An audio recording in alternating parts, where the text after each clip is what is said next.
Ahmedabad is a dense, sprawling city. Millions of people live stacked together in neighborhoods where history is very deep beneath the modern pavement.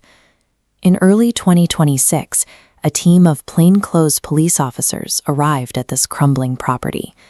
Locals had avoided the place for decades, known only by the neighborhood's nickname, the Ghost Bungalow. The police operation was massive. They brought in heavy machinery to dig 20-foot trenches straight through the home's foundation. At the bottom of that pit, the excavator stopped. Tucked into the deep earth, investigators found a human skeleton and a single gold ring. The discovery of human remains where a spirit was supposed to be transformed the property from a local legend into an active crime scene. This was no longer a haunting. It was a cold case investigation into a 34-year-old murder. The myth had persisted since 1992. Two separate families, living 7 kilometers apart, claimed to be tormented by the exact same presence. Both families suffered from chronic, unexplainable illnesses and spent their life savings on failed exorcisms. They lived in a state of constant shared terror, trapped by what they believed was an inescapable curse. But the truth behind the Ghost Bungalow is more grounded. This is a story about the psychological weight of a secret and how human guilt can slowly masquerade as the supernatural until the evidence is finally pulled from the earth. The breakthrough came in 2026 from an unlikely source. After years of useless rituals, the family hired a new tantric. Instead of performing an exorcism, he asked them why this entity would target only their specific family for so many decades. By this point, the family was financially ruined and exhausted by the constant fear.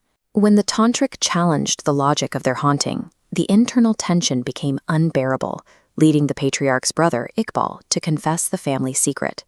Police informants immediately relayed the confession to the crime branch. Investigators began searching for the man at the center of the story, Shamsuddin. However, his family insisted he had died of a heart attack back in 2015. Looking at the official records from 2015 reveals a massive problem with that story. There is no death certificate, no hospital admission, and no record of a burial. Shamsuddin had faked his death to escape his own rising paranoia. He spent 11 years living as a taxi driver under a false identity, using the legend of a haunting as a smokescreen to hide his survival. The reality of the crime begins in 1992 in the Jamalpur Market District. A 22-year-old woman named Farzana had arrived to confront Shamsuddin. She was his secret second wife, and she was demanding her legal share of his property, threatening to expose their marriage to his first wife if he didn't comply.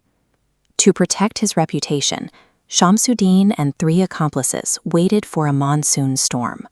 Under the rain, they smothered Farzana in her sleep. Shamsuddin used his skills in masonry to hide the crime. The group dropped Farzana's body into a dry well and sealed it with a thick layer of concrete, leaving no outward sign that the well had ever existed. A man named Sadiq witnessed the burial by chance. The killers threatened him with the same fate if he ever spoke, forcing him into a silence that lasted 34 years. By sealing the well, Shamsuddin had successfully hidden the body, but he had also anchored his own guilt to the property, creating the psychological foundation for the haunting that followed. Psychologists often see cases where extreme guilt leads to auditory and visual hallucinations. The footsteps and visions the families reported were the physical symptoms of a shared, inescapable trauma. After the excavation, the police had to prove these remains belonged to Farzana. This required extracting DNA from a skeleton that had been buried in the earth since the early 90s. This shows the target for the forensic team. While the outer bone was degraded, the dense femur protected the marrow inside, which contained a viable DNA profile. That marrow DNA was compared against Farzana's living brother. The profiles matched, providing the biological proof needed. Using family descriptions and AI reconstruction, investigators were able to recreate Farzana's face. For the first time in 3 decades, her family could see the woman who had effectively been erased from history. Shamsuddin and Iqbal were both arrested in their 60s. Following the arrest, Shamsuddin reported a strange sense of relief. He claimed that once the remains were removed from the earth, The nightmares and visions he lived with for half his life simply stopped.